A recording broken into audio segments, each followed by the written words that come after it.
Shyam steel flexi strong TMT बार, ये strong के साथ फ्लेक्सिबल भी है। आपदा मुसीबत कोई भी आए, ये घर को अटूट बनाए। जब टीएमटी फ्लेक्सी स्ट्रॉन्ग, तो घर रहे हमेशा के लिए स्ट्रॉन्ग।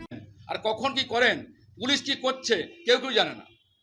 তাই আজকে বাংলার মানুষ কমেন্ট শুরু করেছে, এবার রাস্তায় নামবে, প্রতিবাদ করবে, গাড়ি আটকাবে, গাড়ি আটকে বিক্ষোভ দেখাবে।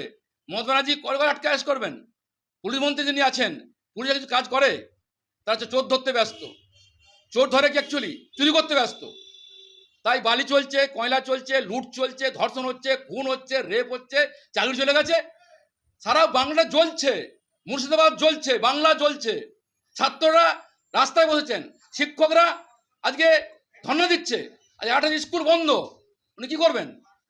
ছাত্ররা, গার্জেনরা সব রাস্তা নামবে, সব ধিক্কার জানাবে। কজন অ্যারেস্ট করবেন? কোনো লাভ হবে না। যাকে অ্যারেস্ট করেছেন ধিক্কার জানাচ্ছি, প্রতিবাদ জানাচ্ছি। তাকে যদি না ছাড়া হয় বিজেপির জন্য আন্দোলন করতে প্রস্তুত আছে, ধর রাস্তায় নামবে ওর জন্যে। মানুষকে নিয়ে আমরা রাস্তা নেমেছি, আজকেও নামবো, আগামীতেও নামবো। তাই এইসব করে লাভ হবে না, নাটক করে লাভ নেই। আর কদিন থাকবেন উনি? সময় ঘনিয়ে এসছে, মানুষ জ্বলছে, মানুষ জ্বলে পড়ে শেষ হয়ে যাচ্ছে। তাই আজকে একথা বলছেন, ক্ষোভে দুঃখে বলছেন। অ্যারেস্ট কজনে করবেন? আটকাতে পারবেন না। ওয়েট করুন, আর কজন অ্যারেস্ট করবেন দেখতে পাবেন। অবশ্যই নামবো।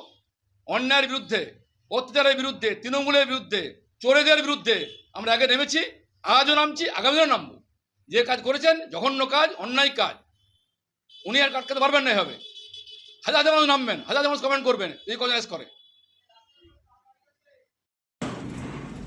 স্তম্ভিত একেবারে এই ধরনের মাননীয় মুখ্যমন্ত্রীকে আক্রমণ করা হতে পারে বলে উক্তি কেউ করতে পারে, আমার এইরকম মানে কোনো চিন্তার ভেতরেই আসে না। আর যারা এই ধরনের ব্যতিক্রমী আচরণ করবেন তাদের প্রশাসন নিশ্চয়ই ব্যবস্থা নেবে, কোনো আশঙ্কার তো এখানে জায়গা নেই। উল্টোপাল্টা বকারও তো একটা লিমিট থাকা উচিত। আর যদি ওনার সত্যি কোনো পরিকল্পনা জানা থাকে তাহলে প্রশাসন নিশ্চয়ই, তার আমি শুনেছি তাকে অলরেডি অ্যারেস্ট করা হয়েছে, তার কাছ থেকে আরও তথ্য নিয়ে এর পেছনে যারা মাথা রয়েছে সেই মাথার যেন তারা ধরে।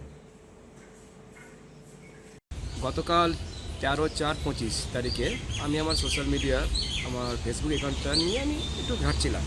ঘাঁটতে দেখছি এক জনক বাদল লস্কর নামে কোনো একটা অপরিচিত ব্যক্তি, তিনি একটা পোস্ট করলেন, এবার দিদির গাড়িতে হামলা হবে, আর বেশি দিন নেই। ঠিক আছে, এটা দেখার পর ভাবলাম যে এরকম পোস্ট কেন করলো উনি। এমনি আজকে আমরা পশ্চিমবঙ্গে একটা রাজ্যের মধ্যে যেখানে বাস করছি, শান্তি শৃঙ্খলার মধ্যে আমরা আছি, সেখানটা কোনো অশান্তি নেই। হঠাৎ এই উস্কানিমূলক ঘটনা নিয়ে মুর্শিদাবাদ ডিস্ট্রিক্টে যা ঘটনা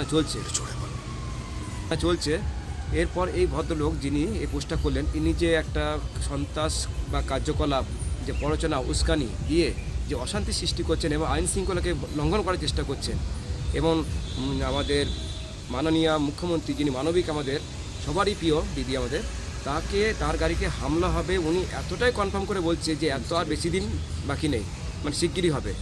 এভাবে যে অশান্তি বাতাবরণ সৃষ্টি করছে এবং দুষ্কৃতীকে উৎসাহিত করছে যে এটা করার জন্য, তাতে আমার যা মনে হলো আমাদের দিদির গাড়িতে হামলা যে কোনো দিন, যে কোনো সময়, যে কোনো জায়গায় হতে পারে এবং তার প্রাণহানি করার জন্য আশঙ্কা প্রকাশ করছেন। তার জন্য আমি দুর্গাপুর কোর্টে আমি একটা মামলা করলাম, তার আমি যথাযথ শাস্তি চাইছি করা হয়েছে। এবং পুলিশ তার আইডি দেখে তাকে ডিটেক্ট করলো, তার অ্যাড্রেস, সে আমাদের দুর্গাপুর ইস্পাত নগরী বাসিন্দা, এবং সেই সূত্রে তাকে অ্যারেস্ট করা হয়। আজকে কোর্টে পাঠায়, 7 দিনে পিসি চেয়েছে, আমাদের কোর্ট কী সিদ্ধান্ত নিচ্ছে দেখা যাবে। আপনার নাম? সুদীপ দেবনাথ, দুর্গাপুর কোর্ট আইনজীবী।